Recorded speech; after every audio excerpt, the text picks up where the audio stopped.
नमस्कार. आज बघूया श्लोक क्रमांक 44.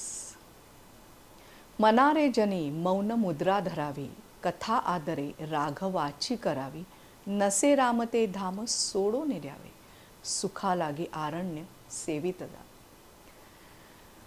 निजध्यास म्हणजे कसा तू रामाचं धर हे सांगितल्यानंतर आधीच्या श्लोकामध्ये समर्थ रामदास स्वामींनी ते सांगितले आपल्याला, आणि तिथून सांगितल्यानंतर पुढे हा श्लोक आहे. मला असं वाटतं तो निजध्यास येण्याकरता काय काय करावं ते ह्या श्लोकात सांगितलेलं आहे. पहिलं काय म्हटलंय, मनारे जनी मौन मुद्रा धरावी.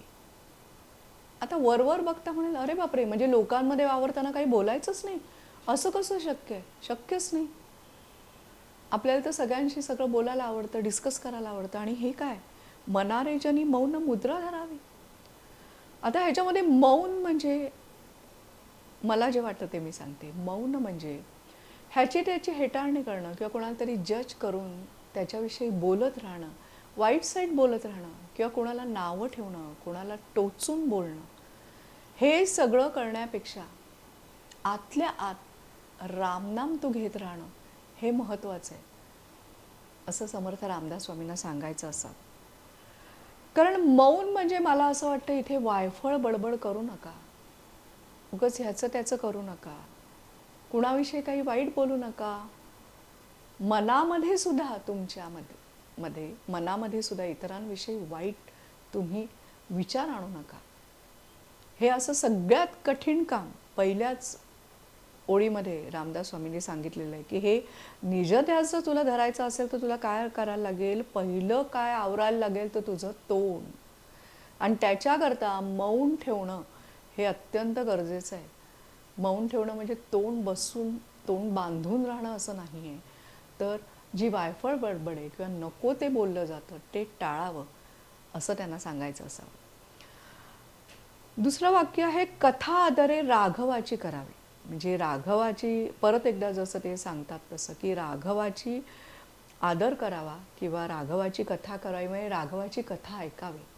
तू सातत्याने रामनाम घेतोयस, वेगवेगळ्या रामाच्या संदर्भातल्या गोष्टी ऐकतोयस, तर हळूहळू तुझी मानसिकता अशी होत जाईल की जे काय आपल्या बाबतीमध्ये चांगलं घडलंय ते रामाच्या इच्छेने घडलंय असं आपण नेहमी म्हणतो, पण जेव्हा ते वाईट घडतं तेव्हा मात्र देव असा कसा काय आपल्या मनात येतं. तर तसं न करता जे काही चांगलं वाईट आपल्या आयुष्यात येते, जी काही सुखदुःख आपल्या आयुष्यात येत आहे, जी काही आशा निराशा आपल्या आयुष्यात येते, ती सगळी रामाच्या इच्छेने आलेत असं जेव्हा तू म्हणशील ना, तेव्हा तुझ्या मनाची होणारी तगमग ही शांत होईल. कारण तुला माहिती आहे की ह्याच्या मागे रामाचीच इच्छा आहे आणि ह्याच्यामध्ये माझं हित आहे किंवा माझं भलं आहे. नसे राम ते धाम सोडून द्यावे. जिथे राम नाही ते धाम म्हणजे ते घर तू सोडून दे असं सांगितलंय. हे कसं शक्य आहे? तर आपल्यामध्ये एक म्हण आहे, समानशीले व्यसनेषु सख्यम. म्हणजे सारख्या विचारांची लोक ही नेहमी एकत्र येतात.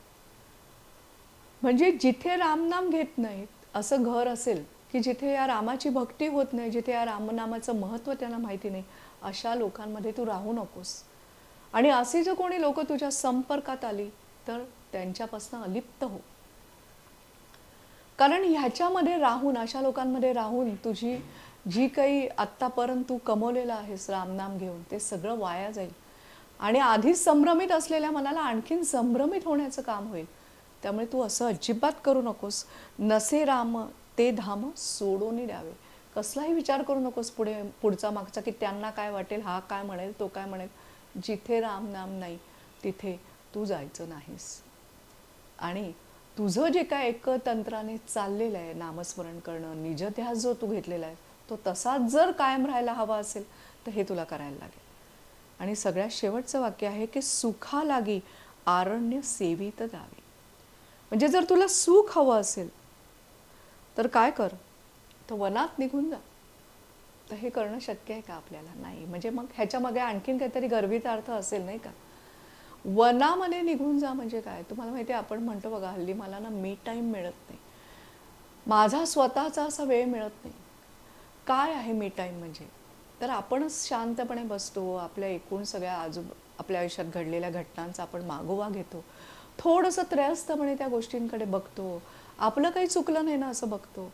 काय करता येईल ह्याच्यातनं असा सगळा विचार करतो. आपल्या मनाशी आपण संवाद साधतो. जेव्हा हा मी टाईम आपण घेतो तेव्हा.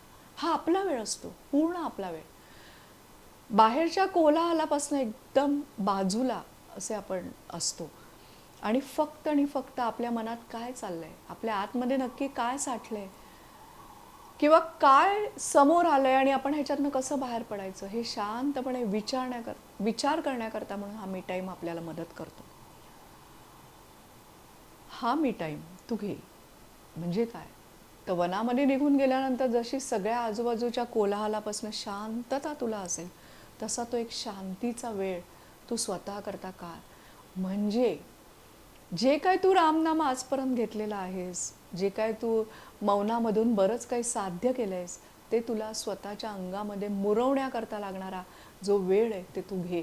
आणि त्याच्याकरता तुला बाहेरच्या या सगळ्या कोलाहलापासून, तुझ्या रोजच्या प्रपंचापासून थोडा तरी वेळ स्वतःकरता काढायला पाहिजे.